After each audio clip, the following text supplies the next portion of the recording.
James Ellison on the passing of his father. Proclamations in honor of Black History Month. Whereas during Black History Month, we honor the contributions and achievements of African Americans who have played a pivotal role in shaping our nation, state, and local communities. And whereas Dr. Carter G. Woodson, noted Black scholar and founder of the Association for the Study of African American Life and History, started Negro History Week in February 1926, and for many years celebrated it during the second week of February to coincide with the birthdays of Frederick Douglass and Abraham Lincoln. And whereas in 1976, as part of our nation's bicentennial, Black History Week was expanded and established as Black History Month and is now celebrated all over the United States. And whereas today, February serves as a monumental month of remembrance and acknowledgement of the history, freedom, culture, perseverance, and achievement of the past, present, and future generations of the African American community. And whereas Black history holds an important place not only in African American history, but in American history. Therefore, be it resolved that I, Mayor Nathaniel George Booker, and the Board of Trustees do hereby proclaim the month of February 2024 as Black History Month in the village of Maywood, and encourage residents to commemorate and celebrate the rich contributions of African Americans in Maywood and around the world. We also want to note that February is also American Heart Month, a time when all people, especially women, are encouraged to focus on their cardiovascular health. Visit the American Heart Association at www.heart.org to learn more. Just a few upcoming events. Top Flight Defense Incorporated presents the West Suburban Firehouse Chili Cook-Off fundraiser on February 24th at the Eisenhower Community Center in Hillside. The cost is $10 for unlimited chili and fixings. Join us as we cheer on our very own Maywood Fire Department as they bring the heat. The 2024 Youth Voice Award, Use Your Voice and join Sarah's End to break the cycle of relationship violence. Create a piece of art, a poem, or a video that finishes the sentence, "Together we can." The submission deadline is February 29th. 2 selected projects will win a $2,000 award. For additional details, you can visit our website or visit sarahsntv.org. Also, please check our website for a list of events hosted by the Maywood Public Library and the Maywood Park District this month. One to note is the DMV mobile event hosted by Speaker Emmanuel Chris Roach on February 26th at the Maywood Park District from 10 a.m. until 2 p.m. They will be issuing driver's license, state IDs, stickers, and more. And also, Village Hall will be closed on Monday, February 19th in observance of President's Day. And as a reminder, visit the website at www.maywood-il.gov, as well as sign up for My Civic to stay abreast of all current and upcoming village events, as well as to receive village alerts. You're supposed to kick us off with the anthem. And at this time, in honor of Black History Month, we are going to sing the Black National Anthem. That's 2 verses. Just 2 verses. So you all, Everybody ready? Acapella? We're going to do it acapella. All right. Lift every voice and sing, till earth and heaven ring, ring with the harmonies of liberty. Let our rejoicing rise high as the listening skies. Let every sound loud as the rolling sea. Sing a song full of the faith that the dark past has taught us. Sing a song full of the hope that the present has brought us. Facing the rising sun of our new day begun. Let us march on till victory is won. thank you all. Y'all want to keep going with the rest of it? No. All right. Best job. Let's go. Thank you.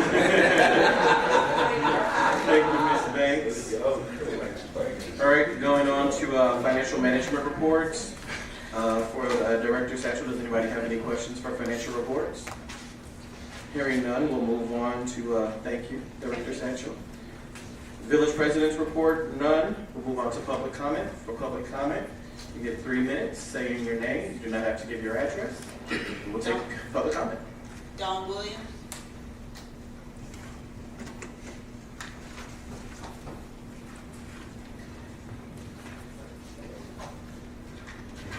Good evening, Dawn Williams, Commissioner for the Maywood Park District, as well as the Board President. Village of Maywood Board of Trustees, as you all are aware, there are some issues taking place within the Maywood Park District. Huh? I think the number went out. Or maybe I did wrong. It's on now. Okay.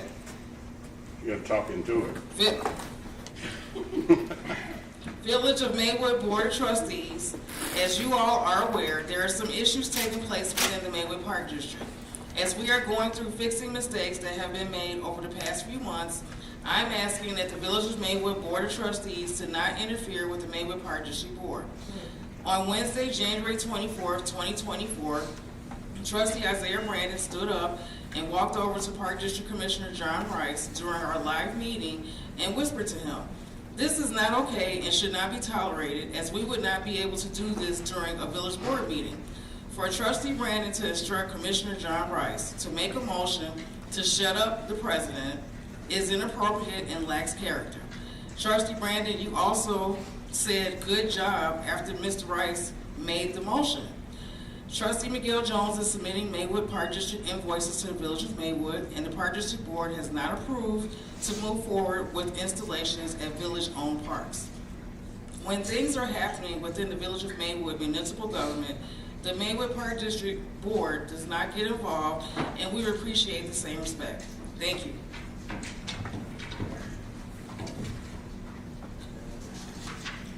Michael Romaine.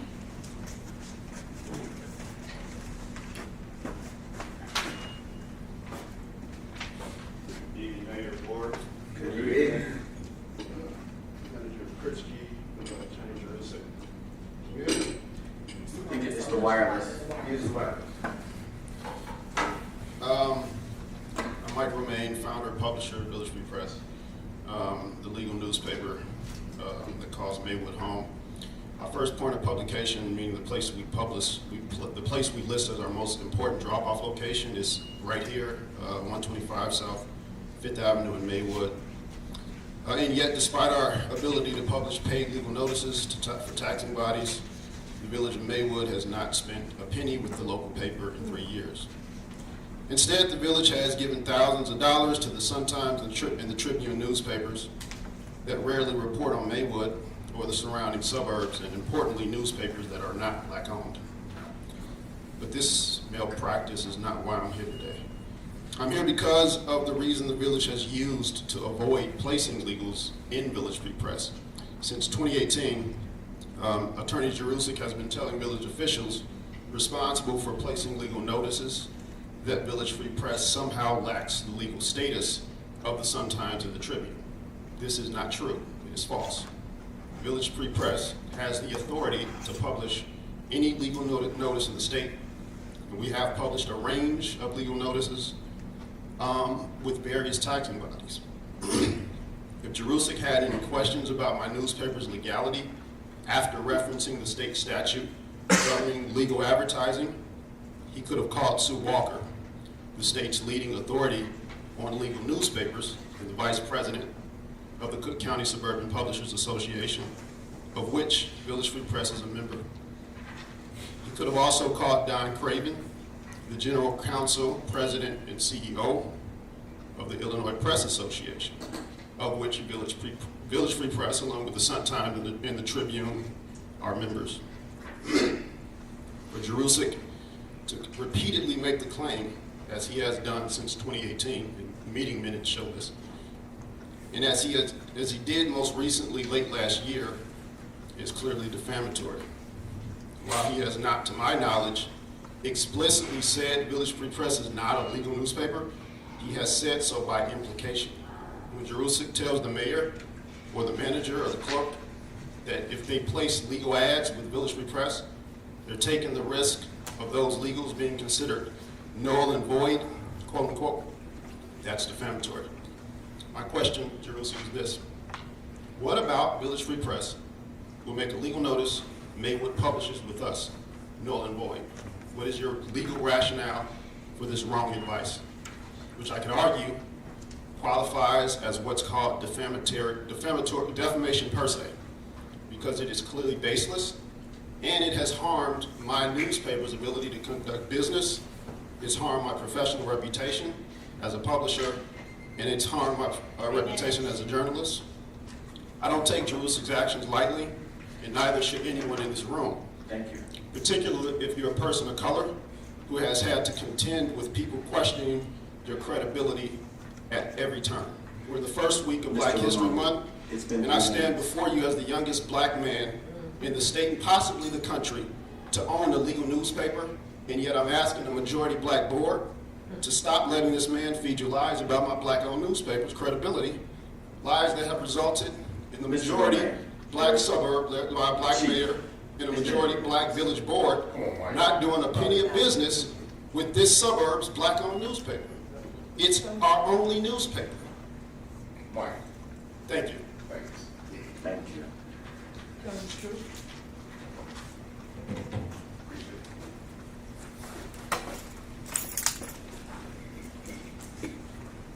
Oh, I'm sorry.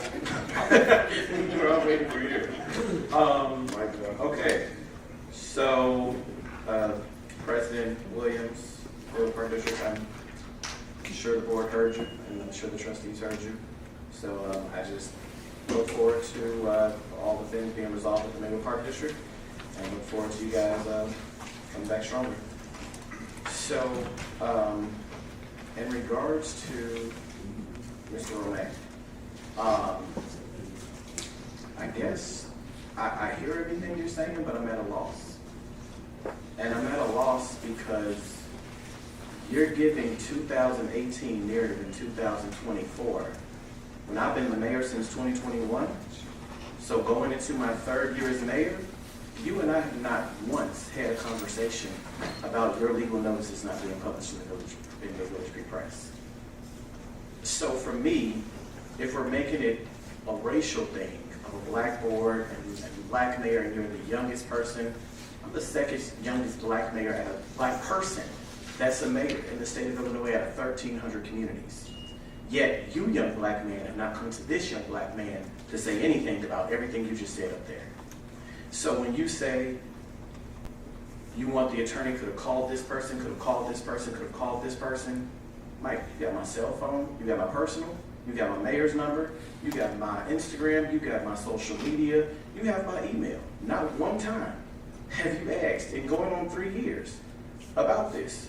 So from I'm not, listen, I'll let you talk. But we right? have had a conversation over the phone. I remember the conversation, man.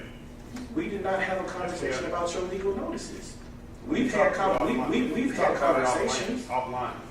I'm not supposed to be doing this. So. You know what I'm saying? So for me, I'm inviting you to have this conversation. I would love for us to actually have a conversation about the Village Free Press, because I have not been told by Mike Jerusik or Attorney Jerusik that we shouldn't use your publication. That hasn't been a conversation that I've been a part of, right? So when you say it's affecting your business, I guess I draw issue as the youngest black mayor in the West Suburban region, one of the youngest black mayors in the state, when you make it a race thing versus a simple conversation thing. You and I see each other all the time. You ask me a question, I give you an answer, we keep it moving. But when I sit here, and I literally went back, like since you got your newspaper back in August, and congratulations on getting your newspaper back, you post publication weekly, and you include stories from Maywood, Bellwood, Broadview, Melrose, Stone Park, Westchester, Berkeley, Hillside, North Lake. Yet you're not blasting none of those communities. And only one out of 19 publications since August, in your 5th month of having your paperback, only one time has used you for legal notices.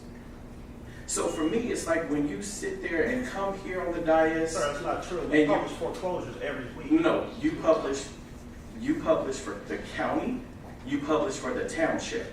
I'm referencing the actual municipalities. Nobody posted you for tax levies, right? Nobody, I published the first and second passage for the entire township. the township, again, I don't want to go back and forth, right? This is not the time to go back and forth.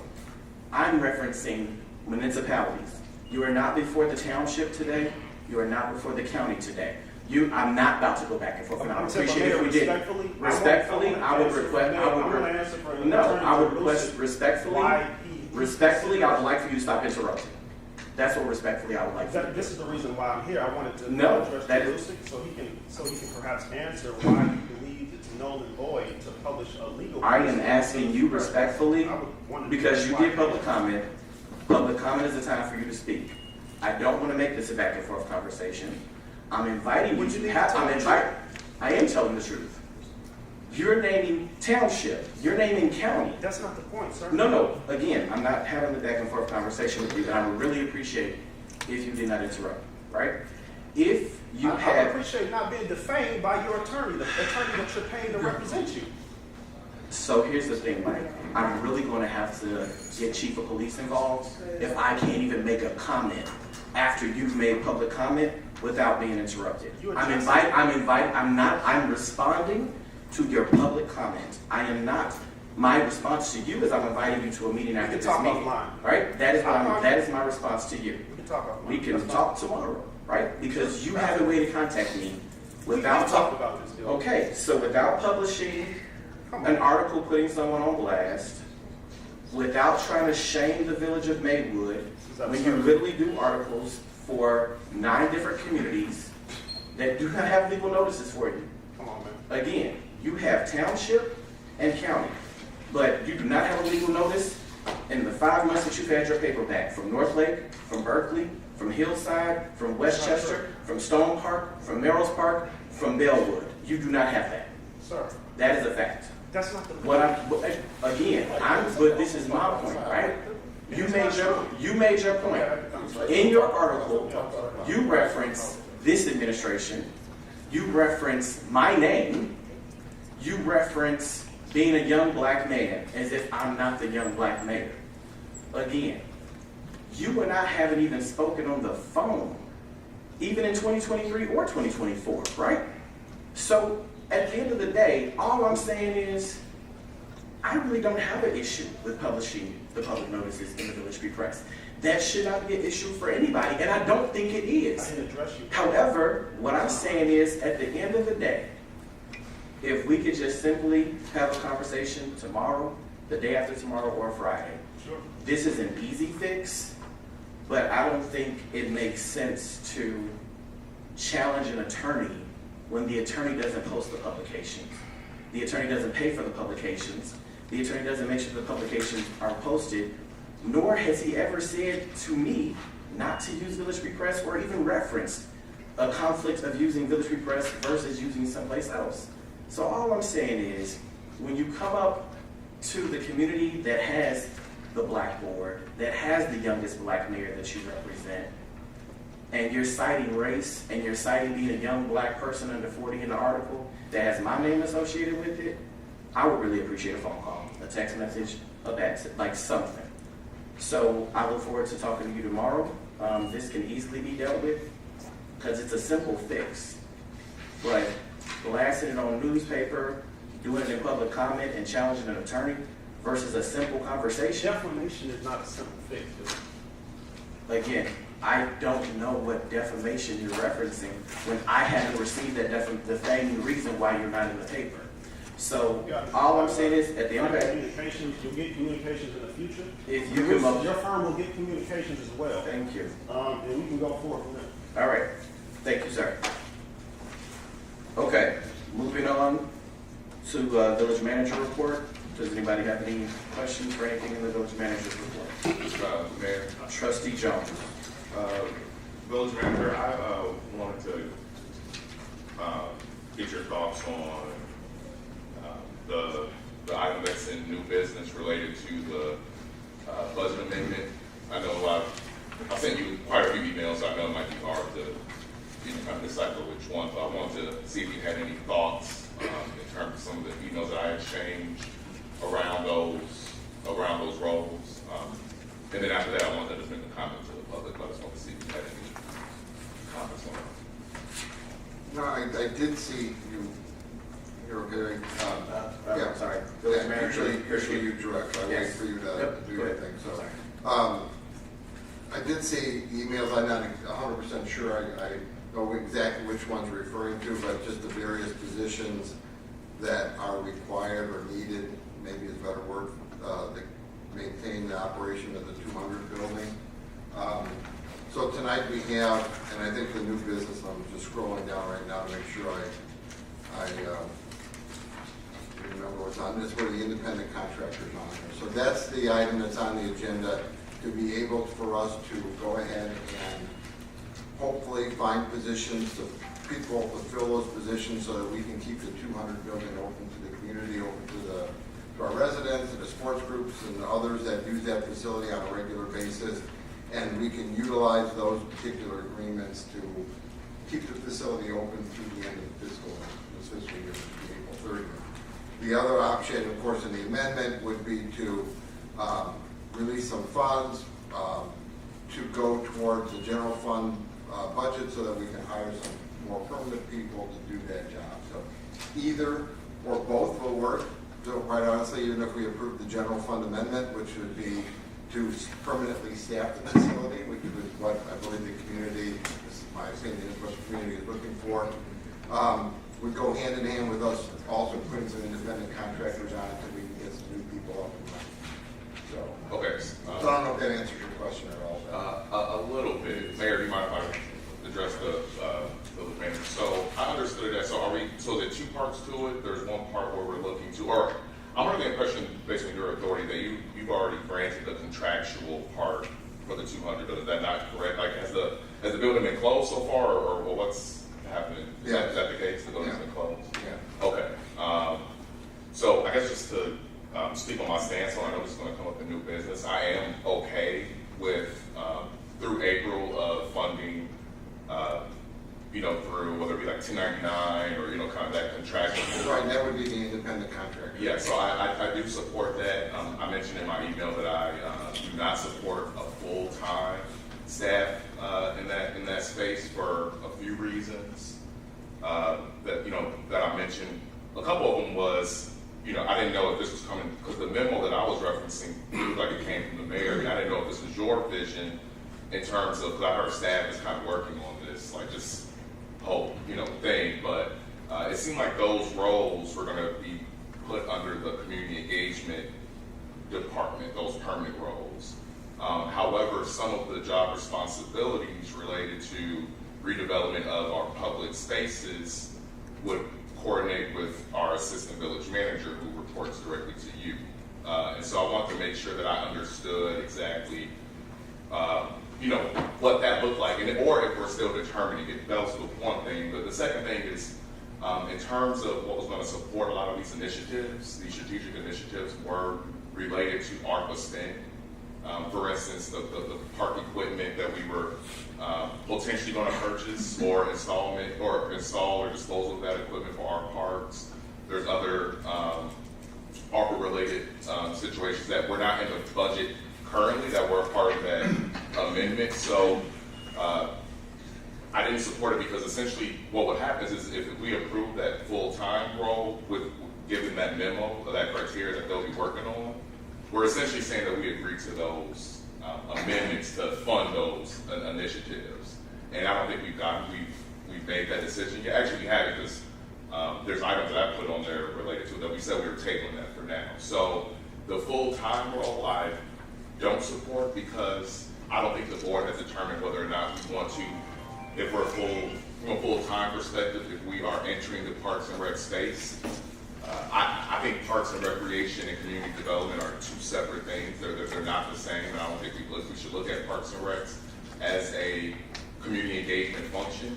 And just historically how we got here, going back to when we kind of created the agreement kind of outlined that the village understood that we should not essentially be kind of managing the full, or we should not really be pursuing parks and recs within the village government, not in a full-time role. We were looking to de-invest in that space. And so what I'm saying is us reinvesting in that space, which to me is contrary to the agreement that was tabled. Although it was tabled, I thought it was going to table till August.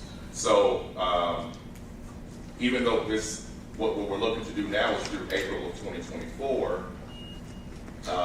if we're looking to table through August, meaning that we might be open to moving this agreement forward in August, to me it doesn't make sense to go a permanent route if we're still negotiating or we're still trying to figure out our path forward in the Parks and Rec space. You know, whether or not we're going to have a full-time space in it. And the last thing I'll mention too, I know there are some initiatives that the mayor called out, you know, and I was mentioning as well with the grant that we just recently ended up the DOJ grant, the MAPS grant, and how the village has been in this situation many times before, where we'll have grants that will fund programming like youth programs, etc., and then they'll expire. And then the board usually has a reaction because the community has a reaction to like, hey, those programs are great, we need them.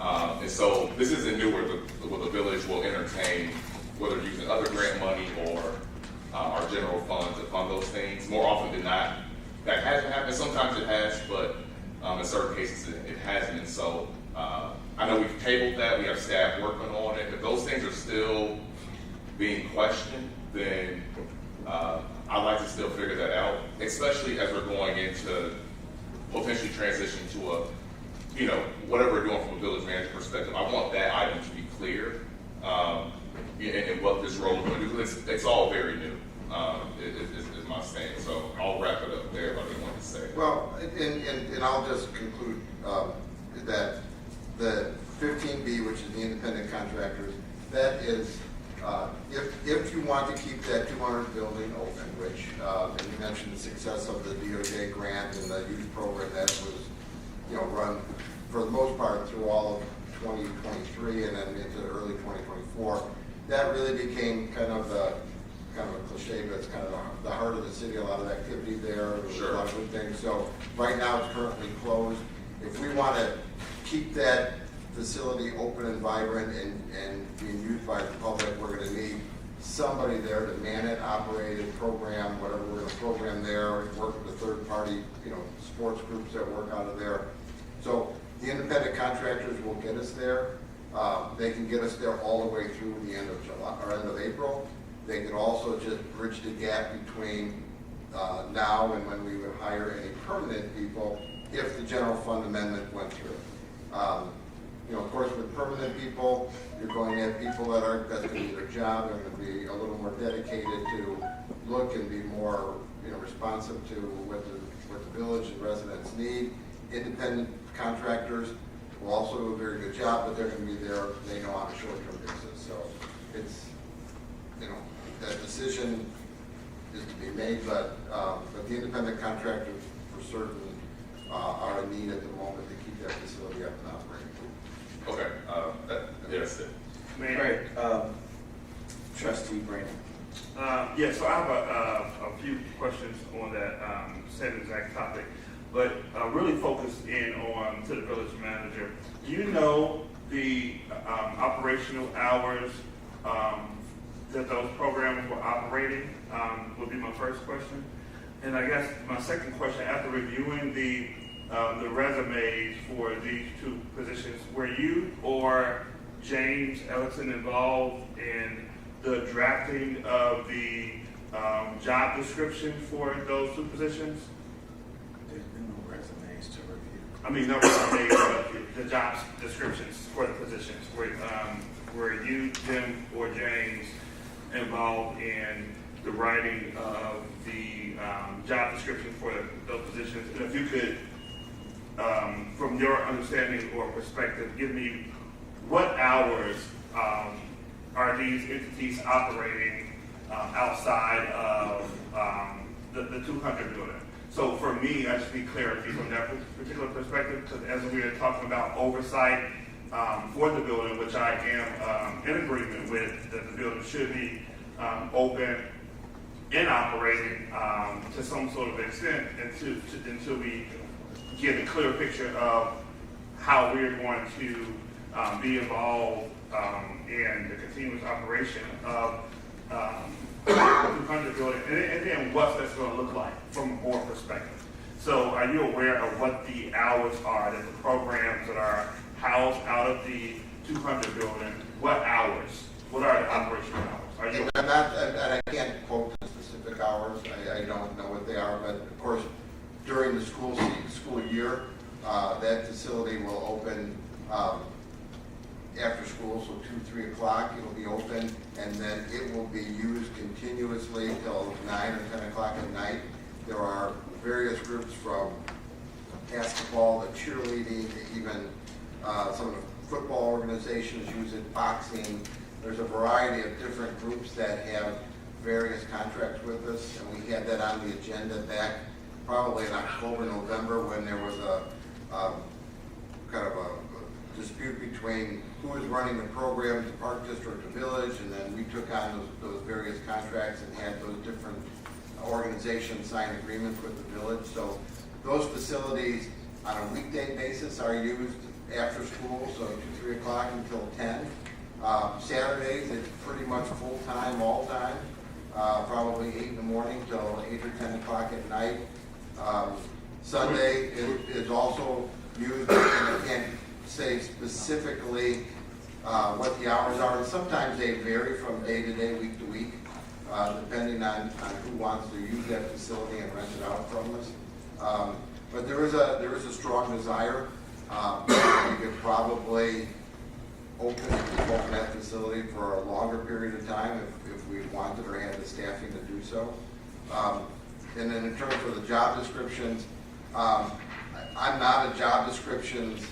I'll read them and I'll comment, but I'm not one to write them. But I do know that James, and I'm looking at James right now, just to double check that I'm not wrong, because I know we had talked about it, that he had a big part in drafting those job descriptions so that we had something to work from.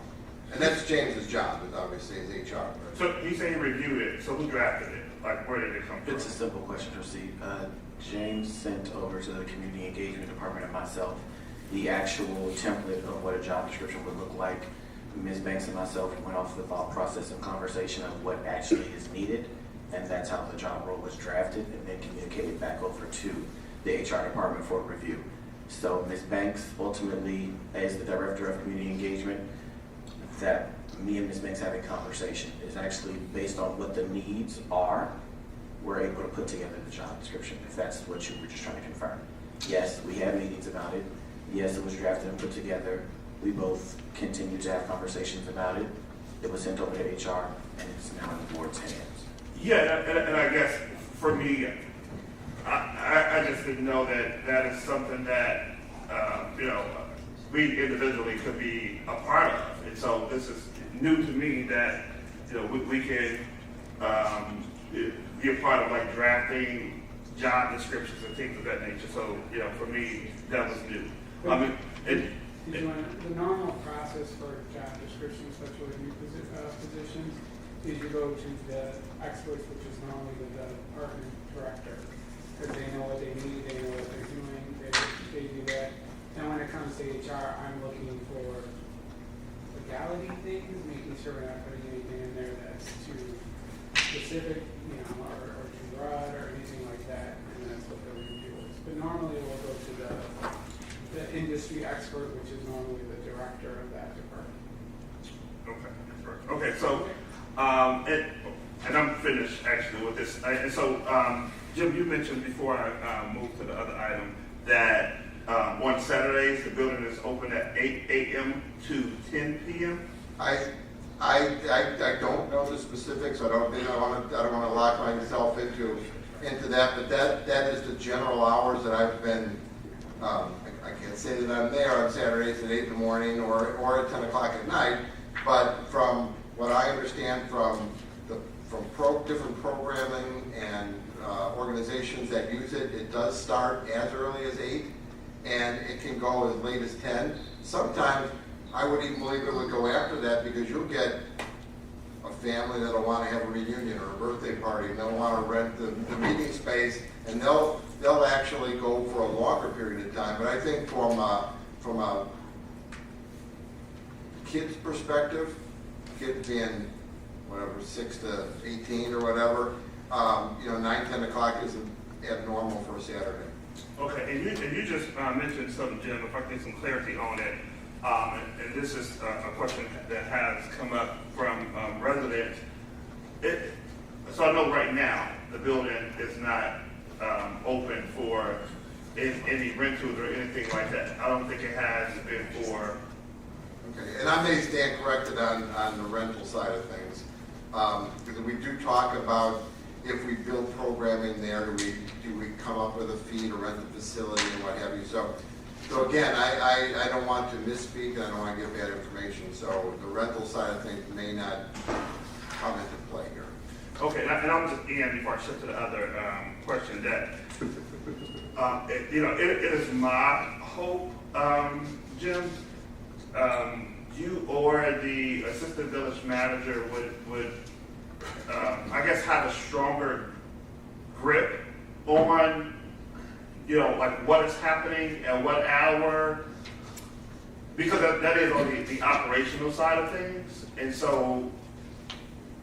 I kind of consider that as being in your wheelhouse as it relates to having some like definite about what's happening, I guess, within village property and village facilities. And so I'm not sure of any of these hours and what's happening at these hours, but most certainly,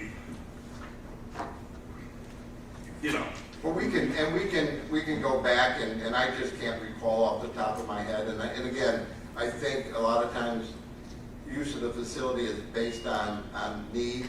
And if you have a youth basketball program, you're looking for places to practice with your team, and you're going to call up, and you might find out your only available time is 8 till 9, and they'll say, we'll take it.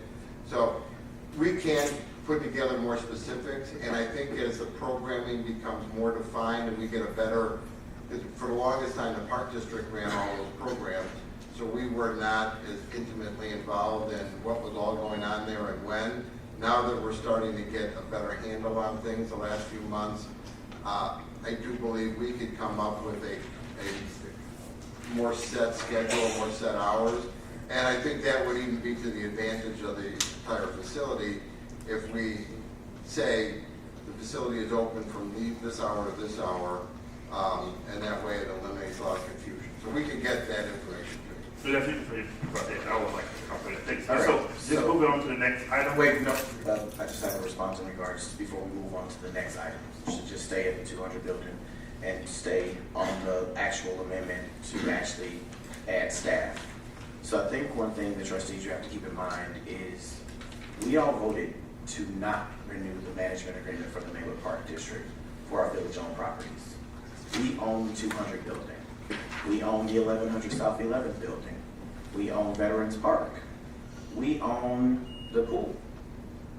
We own 6 additional parks that, yes, trustee, are tabled until August for further discussion, and we're really, again, waiting to see what the Park District does with what they actually own. But as the president just said to you, they're still going through issues even after this was brought to the board's attention on our side back in October. They're in February, she just said they're still going through issues. So a couple things. One, when we talk about what were the hours of the programming, to Manager Krishke's point, you could have it where if the kids were going on a field trip, they might be in the building at 6 or 7 o'clock in the morning. You do have on Saturday mornings when the cheerleading comes in, when the basketball guys are coming in, and yeah, sometimes they are there all day depending on their Saturday and Sunday schedule. You do have Lumity. That, because we are still talking about how to keep this building open, has been operated. They've operated their program that they got grant funding to operate in the village of Maywood for 3 years. They actually chose to purchase a building here in the village of Maywood on Madison that they're trying to work to renovate. But since this board did not actually get everything done as far as positions, as far as making sure that the building stays open, and we're dragging this process out, they were forced to not be in the building because there's nobody in the building to manage it. So they had to go over to the Maywood Park District. So they were here But when the new year started, they're not, because the lights are off. So when we think about it from that perspective, to Manager Christie's point, you have volleyball, basketball, boxing, soccer, you have semi-pro basketball taking place. It's programming that goes on all throughout the day. When Lumity was in the building, you guys came in at what, 9 a.m.? 9 a.m. 4 days a week. 4 days a week, right? So when we look at it from that perspective, when we talk about contractually giving somebody a village-owned building to manage that building, we also have to look at it from the perspective of the reason that it was called an initiatives and programming manager is because it's not just parks and recreation. But when we think about the things that are community engagement, it is great that we have an assistant village manager who is a former executive director with the Park and Recreation, who did walk the 200 building through, who did put all the pricing structure together to be able to charge for the programs that exist. So I don't want it to be seen as that neither Frank nor this administration nor staff is actually doing their jobs, because the pricing structure and actual needs of the building were assessed by Frank. When I say that we think about it from the perspective of having gone into rentals yet, because the building still has needs. There needs to be a camera system installed. There needs to be a lock system installed. If it's going to be more than just a resource center. If we're going to start allowing parties and rentals to go in, there are televisions in every room. There are gaming systems. There are laptops. We want to make sure that it's a secure facility if we're going to start doing rentals versus just operating programming. So those are also some needs that need to go into it. When we're talking about the positions, we are talking about one manager that would be initiative programming managing the facility. That person would also be working with the assistant village manager and the director of community engagement, because every department head, not just the Department of Community Engagement, reports to Frank, and then Frank reports to the village manager. So to say that the position should be reporting directly to Frank, it's not a department head position. So the position would report to a department head, and then the department head would report to the assistant village manager, because that's how it works in every other department. The 1100 South 11th Avenue building that's been closed for over a decade, we have grant funding to get that building back up and running. So this person would also need to work to help get that accomplished. The Prairie Path, we also received an additional grant of an additional $250,000. This person would work to get the Prairie Path to look more beautiful, like aesthetically pleasing.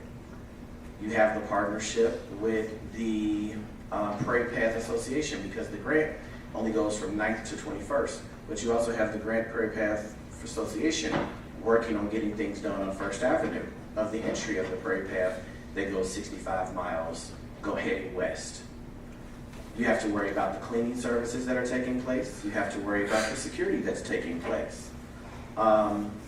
Yes, trustee, as mayor, I did work with the director of community engagement to actually identify what are the needs of this role. Because the other reality is, I'm not only the mayor, I am a former community engagement programming manager, and I am a former regional director of human resources in corporate America. So yeah, I am going to have some input, as I've shared any position that we've created. Every position that has been created comes before this board. If you have something you want to add, subtract, or change, every position we've created over the past 2.5 years, going into 3, has come before this board for conversation and confirmation. So I just want us to be real clear that we're saying you would rather hire a consultant to manage a village-owned facility versus have one person be hired to be the manager and one person hired to be the coordinator. And then you have, in your board packet, like it says, 2 contractual roles to simply handle programming, and then you have contractual to handle security and cleaning. But to have 2 full-time people, you're saying we want you to come onto the village of Maywood and work hard, to Manager Christian's point, work hard, but we don't want to give you health benefits, and we don't want to give you actual funding for retirement fund. We just want you to be a contractor, but actually make this program, make this building, make community resources a success. there are plenty other grant opportunities and plenty other funding opportunities, not only grants, that we have available to work on. And we're saying, contractual person, we want you to work on all of this stuff as well. I think the reality that, and I'm gonna just close on this point, not to belabor it, I don't think anybody on this dais who works a full-time job that's not an entrepreneur would say, I want to feel valued in this full-time job where I'm expected to do full-time work, but I'm not gonna give you health benefits and I'm not gonna give you a retirement fund. So when we're voting and when we're having these conversations, I think like that's the real point to think about. We're not hiring 10 people. It's literally a person to run the facility and a person to manage running all the programming that takes place in it, and everything else is contractual. I'll leave that. Nate, I have a question. Trustee Peppers. To the village manager, I'm trying to wrap my head around this, to set me out. How can we quantify, we have a agreement that's tabled with the park district, how can we quantify 2 full-time positions? And we tabled the agreement, and I will come to this, we try to get to August. I'm lost. Can you give me some clarity? Well, trustee, wait, I mean, no answer. I asked you. well, I just want to be point of clarity. Okay, well, I asked him, sir. I understand, trustee. Okay, let's talk. Okay, I'm going to turn it over to the village manager as soon as I give a quick response. I think what you have to keep in mind is we tabled the 6 parks. We took away the management agreement of 200 building, 1100 building, Veterans Park, and pool operations. We did not table that. So when I'm giving these things, the facilities is what I'm referencing. So with that, manager. So, I was gonna ask you to repeat it, but I think I'm okay. I can't, I didn't, Yeah. I wasn't paying attention. Yeah, well, so certainly there is a need in the community, absolutely, for kids. And and it's not just a kids facility, I mean, kids of all ages go there. So there is definitely a need for that. But I do think of that as well. You know, what's going to be the final solution to our parks situation in the village, whether it's park district or village. The need is there and it needs to be addressed. So I don't have the answer, and I wish I could add some clarity to how it's going to turn out come August. I know, one of the, if I split it in half, the one issue is the ownership of the parks. And that one, not that that isn't important and something that's been discussed for many, many years and needs to be resolved, that one doesn't seem to be as critical to me. What's critical to me is the operation of the parks and getting something for the residents to use. And that would be programming not just in the 200 building, but in Veterans Park and opening up all of the playground equipment, and having it all installed so people can go out and enjoy it, and a dog park, and all the things that we've been talking about since I've been here. All of those very positive things need to happen and occur. And this is why the board gets paid those big bucks to decide, do we want to tackle, do we in the village want to tackle this on our own, and do we want to take the incentive or be the ones that determine our own fate and decide we're going to just do this on our own, and then if something were to change, and we'd have to come back and address it. But I don't know if I'm the best person to have the best feel for how that's all going to turn out. I just know that we need, as a community, to have those facilities up, and once the spring and the summer gets here, we want to make sure that we have programs going in all of the parks. And to do that, it would be better to have full-time staff on board.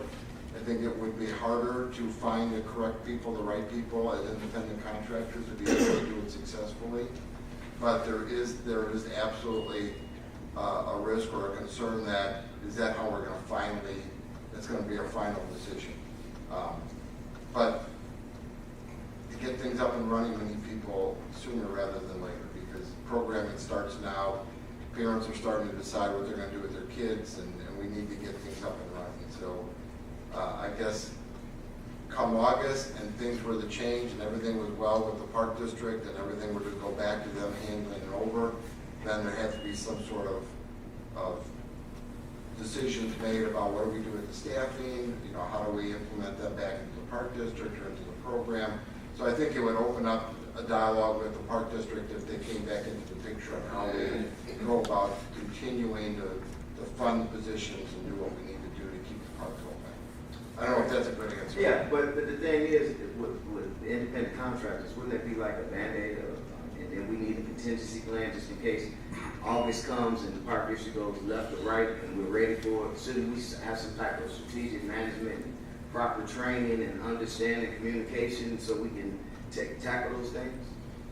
Yeah, the independent contractors to me would be nothing more than just a stopgap. Right. Just enough to keep things up and running the way they are.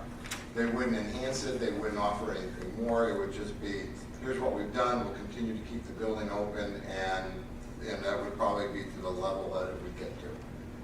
The full-time staff would be different in that they would look to make enhancements and do more with the facilities and offer more to the public.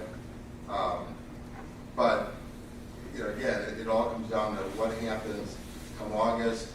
If things can't get resolved with the park district and there's still the decision made by this body to continue on with the parks program, then we'd be set. We'd have everybody in place. If the decision were to go back, then we would have to make that decision and work with the park district on how do we take what we've started and what we're doing and bring that back into the fold with the park district. And that's the unknown that I don't know. I don't know what the stopgap would be. I think it would be one of those things we just would have to manage through the process. Trustee Sanchez? Is it safe to assume, piggybacking off of Trustee Peppers, if it goes right or left, let's say we get the parks back, it's safe to assume that we're going to need more staff, right? Because only 2 folks that are handling the facilities, are we expecting them to also handle the parks? Because it's 2 totally different things, right? I mean, let's say it does go back, let's say we're prepping ourselves now for the future, we're more than likely going to need more staffing, I would assume. No? Yeah, I mean, I think that is another alternative plan, like, so when we get to the August meeting of saying, here are our options type thought process, that's when that will come into play. Right now, the conversation, honestly, are the facilities. The 3rd and 4th floor have grant opportunity of the 200 building to become open so that the full building, all 4 floors, are fully operational. The 1100 South 11th building has current awarded grant funding. The Parade Path has current awarded grant funding. So for me, in my thought process, if we're truly setting the facility up for success and we're setting the community resources up for success, there are 2 buildings that we own that are resource centers to this community. There's a Parade Path of 21 blocks of the first 65 miles that we have to take care of. So there is swimming this summer that we need to take care of because, again, it'll be a proviso lease as we go through the feasibility of the 18 acres of the Maywood Community Campus. But once again, we're only talking Well, we're about talking- just the buildings. Right, the focus But is that's the a whole different facilities. other- We're not So, talking Mayor. about the parks, we're talking about the facilities and operations and revitalization of the facilities. So I'm gonna leave on this. I just suggest that hopefully we can hire within our community and keep our folks. Hopefully we can find those folks from the village of Maywood that can fill in those gaps. Mayor, I mean, Trustee, I guess you sort of answered my question, what I was going to ask, but just say all goes well with the parks, the park district, and we're praying that everything goes well with the park district, and we turn over every single park that we have to the park district in August. That still leaves the facilities that we own, correct? Yes. So we still have to manage those facilities with these people, yes. because we voted to take back the facilities, not to take back the parks. Yes. Mayor, Trustee Brandon? just 2 more items on this particular topic, and I want to get to the other item. The salaries. Jim, how was the salaries for these positions determined? I believe if I'm not mistaken, saw one salary at $100,000, and there was another salary, somewhere right below that. And so, when we're thinking about these type of salaries, for these positions, I'm just trying to figure out what involvement did the staff have in regards to coming up with the salaries for this. And then now I'm hearing, when I think about, and the mayor just mentioned something in regards to, and this is my other point as well, us operating a swimming program, the village operating a swimming program, and not spending money, like the village dollars on that. I guess we would be spending village dollars on that.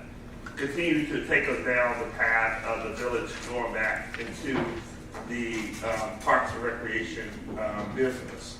And so for me, that is concerning.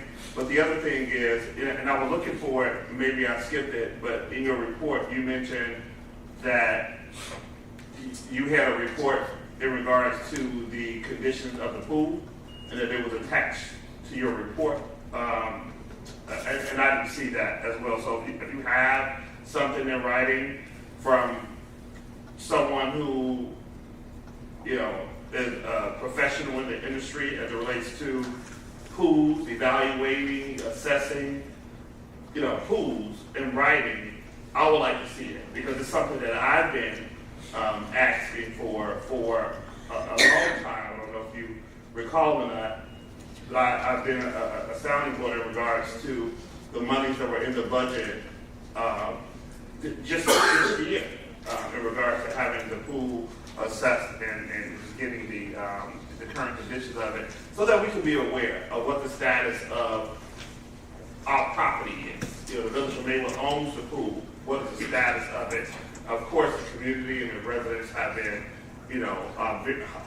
very much concerned about it. It's been a huge talking point, especially during the summertime. And so, these are all, questions. So just going back to, what I was just mentioning in regards to the salaries for those positions, how do we come to those numbers? And then as it relates to the pool and the current state of affairs in regards to the pool, do we have anything in writing, because it wasn't attached to the report? Yeah, and didn't on a report rather, before I forget the video that you remember, I won't. So the report, you're absolutely right, I just looked, it is not attached. Probably operator malfunction on my part. When I sent it, I'll send things over to the clerk's office who coordinates and puts it all together on board book. Obviously, my intent was to put it in there, and somehow I didn't get it attached, so I do have it. I'll email that to everybody. That's my mistake, and I apologize. But we do have a report from an engineer in the industry that can give you that, and I won't get into the details. You can read it for yourself and ask questions, but I will get that out to everybody. But I did call earlier for to give you a heads up. And I apologize. Yeah, it's been a busy day with budget, so. Trustee, one thing to also realize or remember is we did allocate funding for the pool at Proviso East in 2022 and in 2023 as well. So allocating money for the pool to operate out of Proviso East, we've done it already 2 years in a row prior to this year as well. But so, we didn't do it. We didn't do it with the idea that the village of Maywood would be facilitating a swimming program because we were out of the recreational business.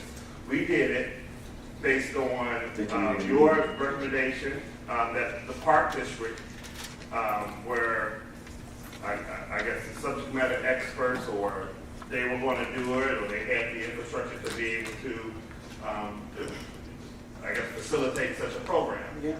And so now what I'm hearing is the village of Maywood is going to be doing it. So Trustee, what you're hearing is we voted as a board to take back the agreement that had the pool, Veterans Park, the 1100 building, and the 200 building. We agreed not to renew any of it. So it's not that you're hearing it, you voted for it. Right. So Right. you voted to take back the operations of the pool from the Park District when you voted not to renew the agreement that they had, that expired. There was a different MOU of understanding with regards to the pool. There was one in regards to the 1100 South 11th building. There was one for the 200 building. And then there was an agreement for the 6 parks. So we agreed not to renew the pool. We agreed not to renew 1100 South 11th. We agreed not to renew 200. The only thing that's tabled right now are 6 parks. And let's be real clear. Even as we're talking about the 2 full-time positions, none of those people will be the ones going to cut grass at the 6 parks. None of those people will be the ones keeping up the maintenance of those 6 parks.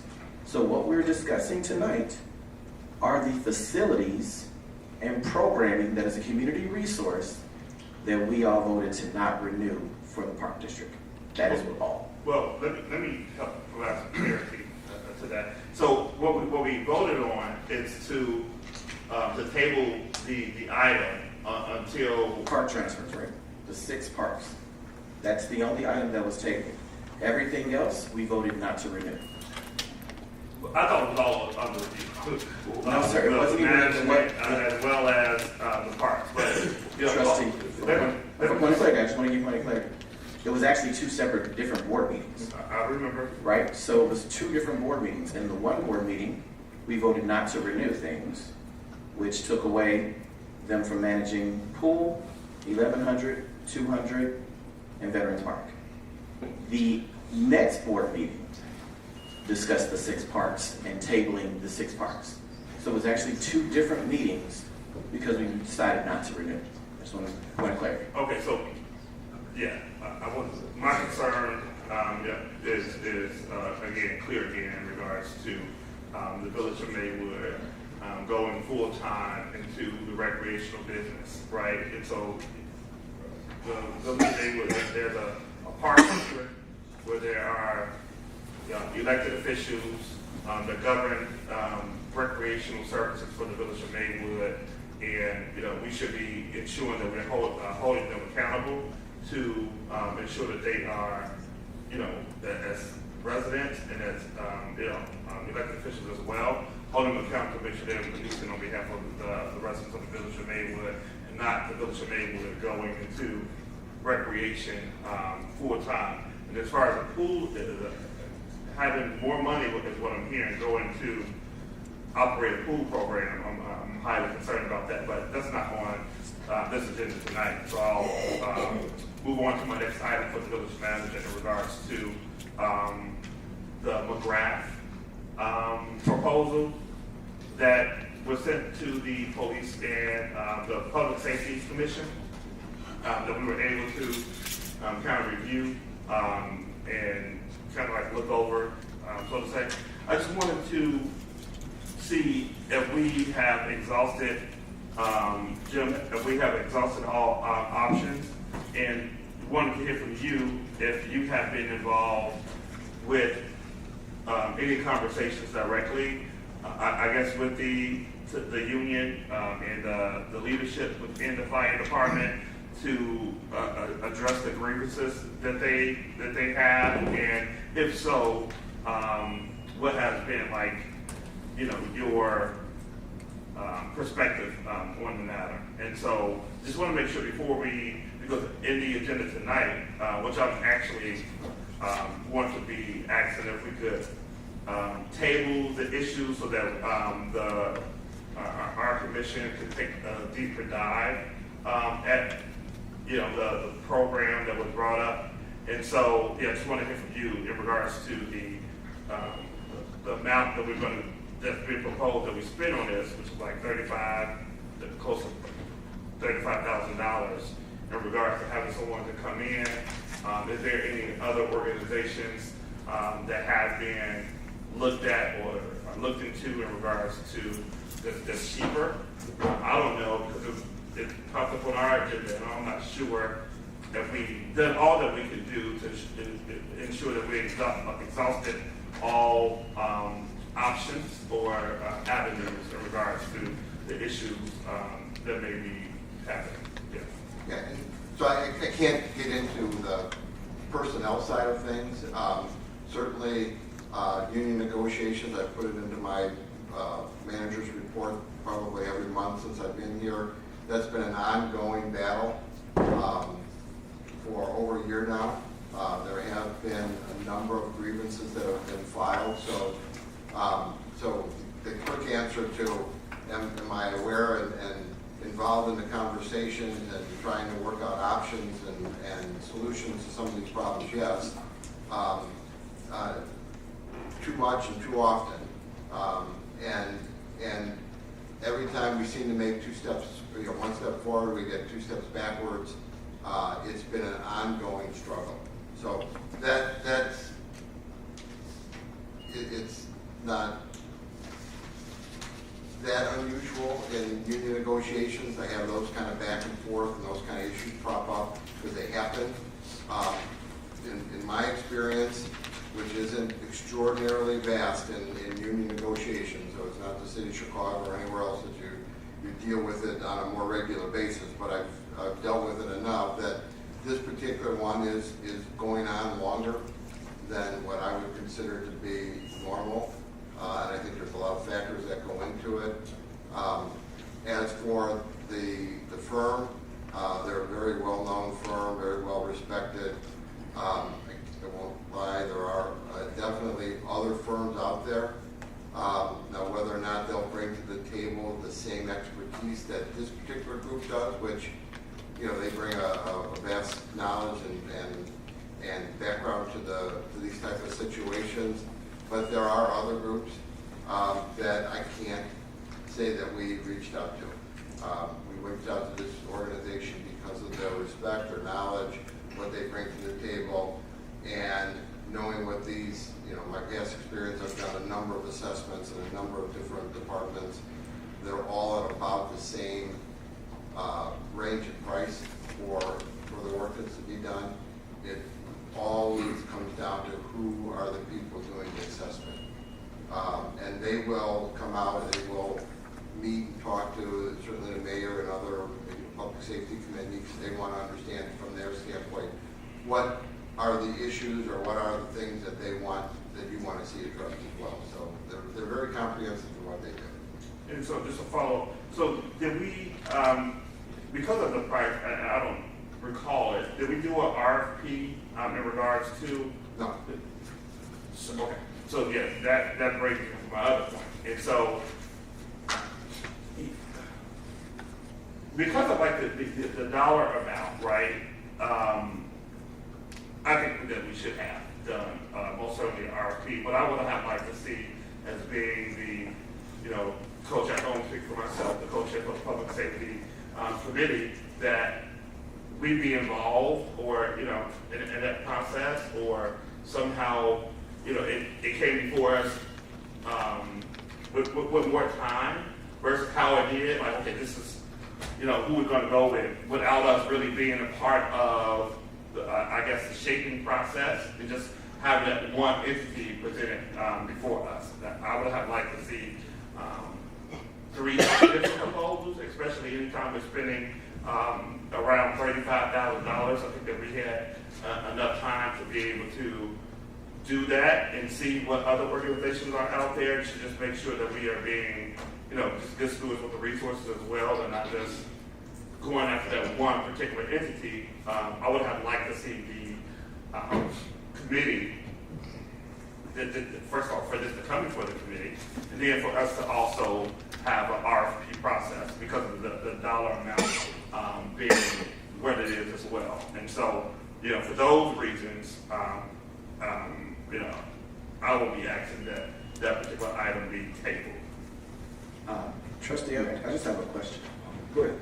Did you guys actually it's like a 200-page report. Did you guys actually review the report? Yes. Okay. So. And I have other concerns as well. I got you. So the McGrath Consulting Group actually is the recommended group from the Mavis 20 that the fire department works with. The West Central Municipal Conference works with the McGrath Group. The conversation comes from assessments of our fire departments. Our surrounding communities have been using the McGrath Group to come in and do their assessments and do their to assess the different needs. It's not so much to address legal grievances so much as it is a simple assessment of areas of opportunity within the fire department. So no different than we've had, I can't think of the name of the company, has come out to work with the Public Works Department in regards to the Cassell system to work on opportunities and set up protocol and set up measurements and tasks for success. Same way it's been done for the Building and Code Department, same way other departments have received areas of opportunity. So it's more so just a SWOT analysis. I understand that you're saying the $35,000, but we actually budgeted for this last year in the fiscal year budget to get this done.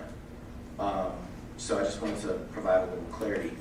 It's not an assessment of judging people or unions so much as it is an assessment of assessing where we are from a fire department, where we are within our 911 center communications area, what are opportunities that exist, no different than the same assessment company that we worked with for Building and Code to get their codes switched from 2006 to 2018.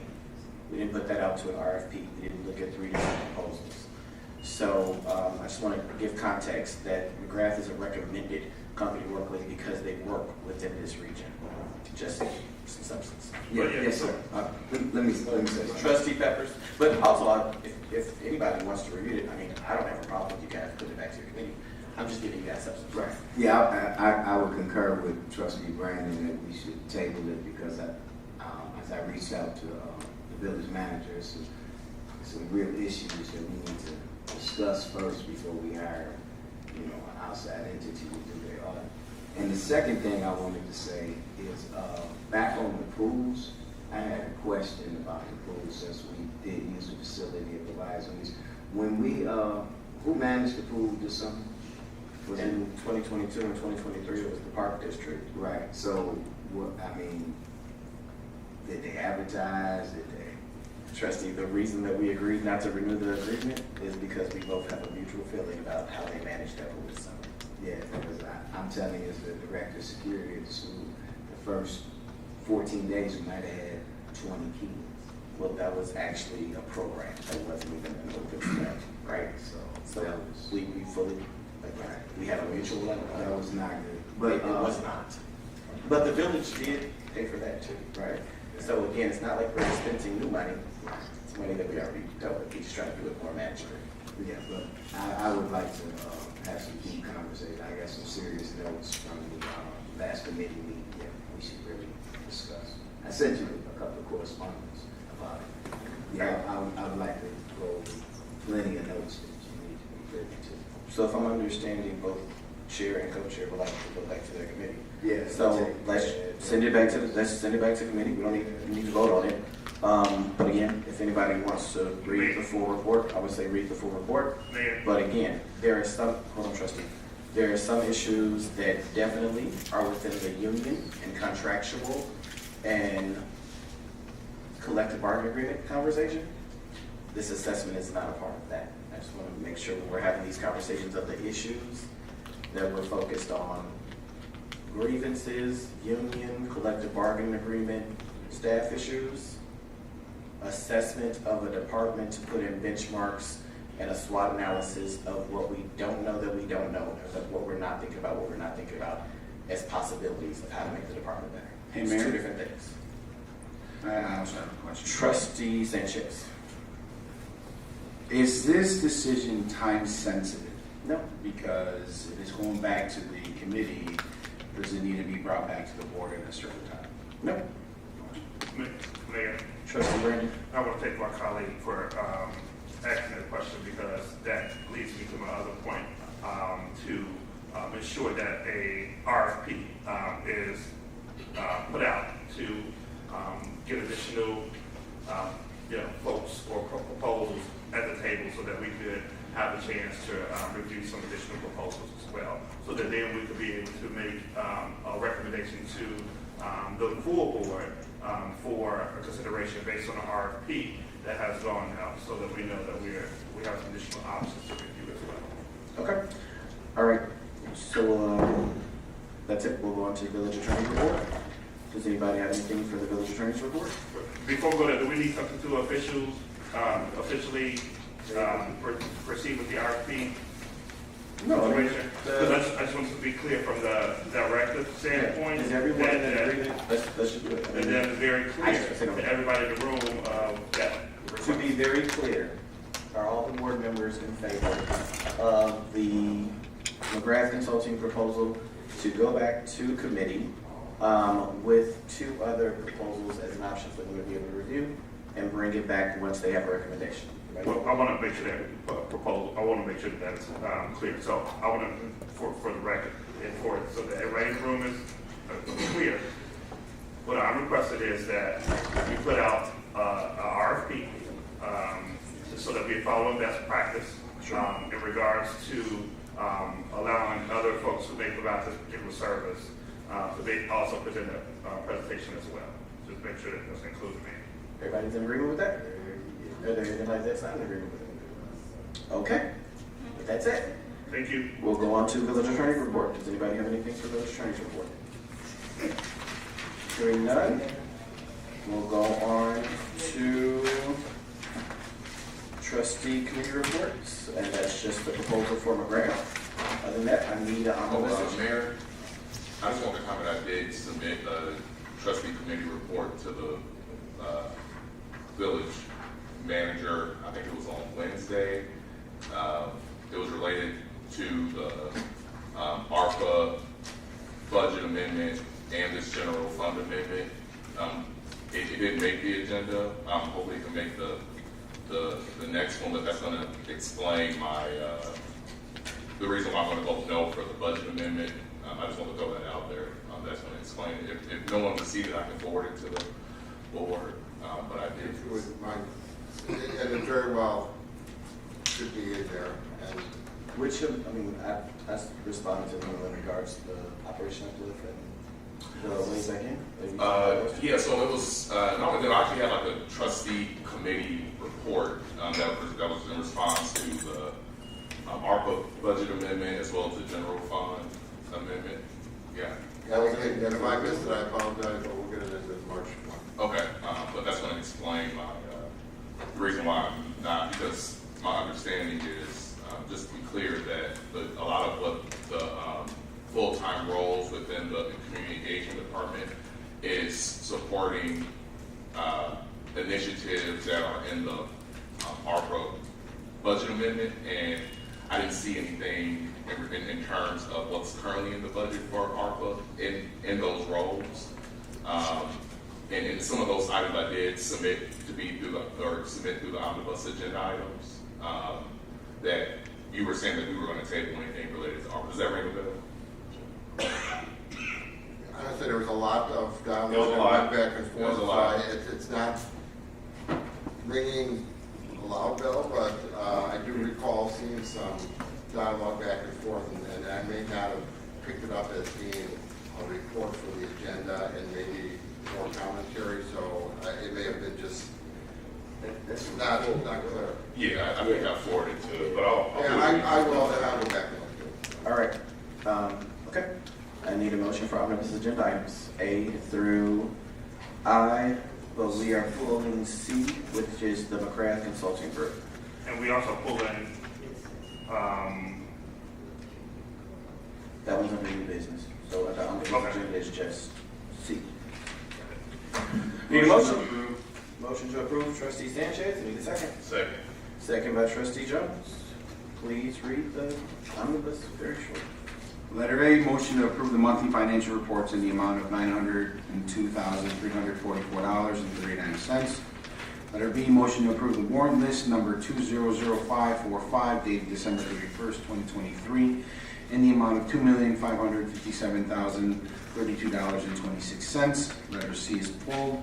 Letter D, ordinance amending Title 11, Business Regulations, Chapter 110, Business Licenses, Section 110.13, the fees, in Chapter 117, Alcoholic Beverages, Section 117.23, classification fees, number of licenses, subsection 117.23, parentheses 1, parentheses 2, letter A, Class 1 package store, beer and wine only. License relative to grocery and convenience stores, licenses and fees. Letter E, ordinance approving and authorizing the execution of a term sheet and purchase and sales agreement with the Cook County of Illinois, doing business as Cook County Land Bank Authority for the village acquisition of real properties located in the village of Maywood at 93 Legion Street, 1105 South 1st Avenue, 149 South 18th, 430 South 16th Avenue, 801 South 9th Avenue, 809 South 10th Avenue, 1615 South 6th Avenue, and approving and authorizing the expenditure of the Madison Street 5th Avenue tax increment financing district funds and Illinois Housing Development Authority, IHDA, Strong Communities Program, SCP, funds and the waiver of village liens and other monies due to the village from the Cook County Land Bank Authority to allow the property acquisitions. Letter F, ordinance approving a special use for an educational facility, vocational school at 1010 Madison Street, Lumity, 1010 Madison Street, Madison LLC. Letter G, ordinance creating a new section 125.11, electronic sweepstakes games prohibited, and amending sections 125.01 authorizations and 125.02 definition of Title 11 business regulations of the Maywood Village Code relative to the electronic sweepstakes machines. Letter H, resolution approving the content and or release of certain closed meeting minutes of the combined meetings of the Committee of the Whole and President and Board of Trustees of the Village of Maywood 2023 full year review. Letter I, resolution approving and authorizing the execution of a professional engineering service agreement with Hancock Engineering Company for the performance and preliminary and design engineering services and certain subcontractor professional services consisting of landscape architect design, Hitchcock Design Group, environmental engineering, True North Consultants, geotechnical engineering, Testing Service Corporation, and surveying, Kirschland Surveying LLC, necessary to complete the 5th Avenue and Lake Street Business Corridor Streetscape Enhancement Project as part of the Rebuild Downtown and Main Streets Capital Grant Improvement. And that's it. All right, please call the roll. Trustee Williams? Aye. Trustee Sanchez? Aye. Trustee Jones? Aye. Trustee Lightfoot? Trustee Peppers? Aye. Trustee Brandon? Aye. Mayor Booker? Aye. Motion carries. Thank you. All right. New business, A, ordinance authorizing certain amendments to the fiscal year 2023-2024, May 1st, 2023 through April 30th of 2024. Village of Maywood budget amendment number 1, general fund expenditures. I need a motion. Motion to approve. Motion to approve by Trustee Sanchez. Second. Second by Trustee Williams. Please call the roll. Trustee Williams? Aye. Trustee Sanchez? Aye. Trustee Jones? No. Trustee Lightfoot? Aye.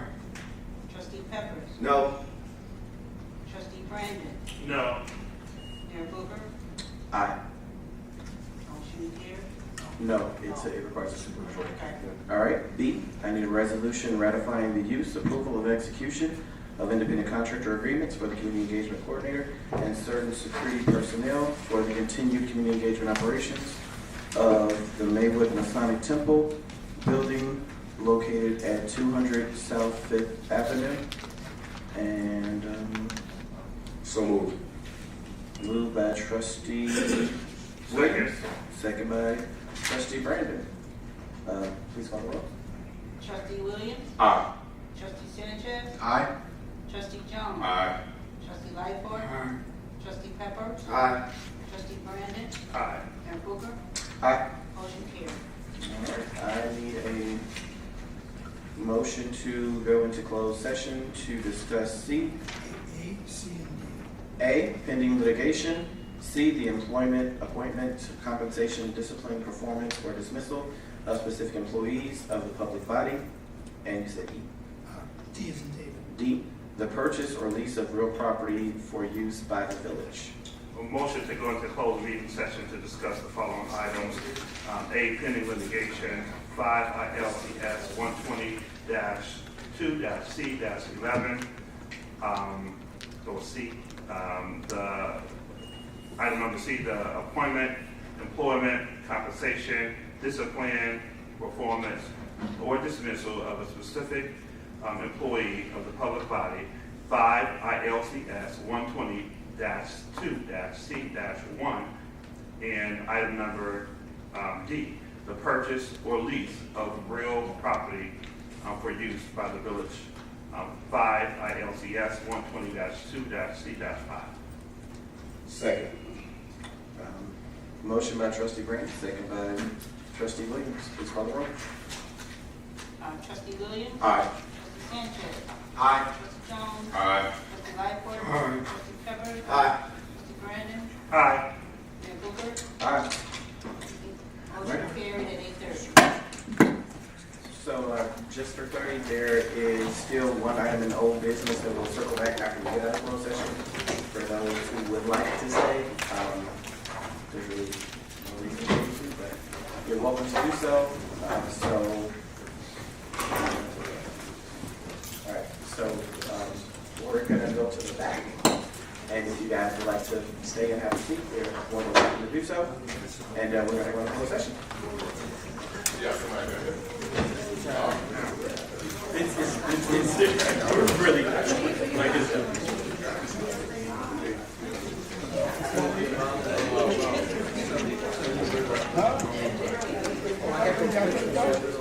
Okay, good.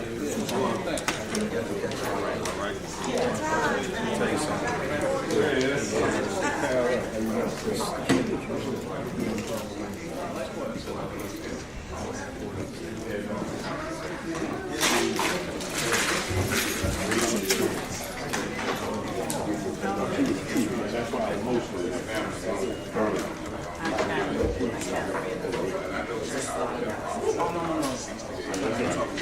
what I thought.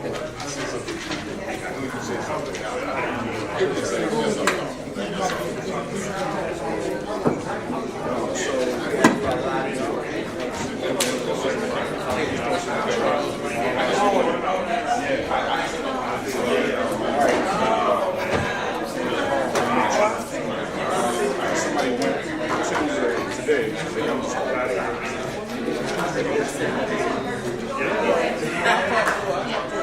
Okay. Like I said, I'm going Thursday. All right, let's see. Ball handed over.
So,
All right,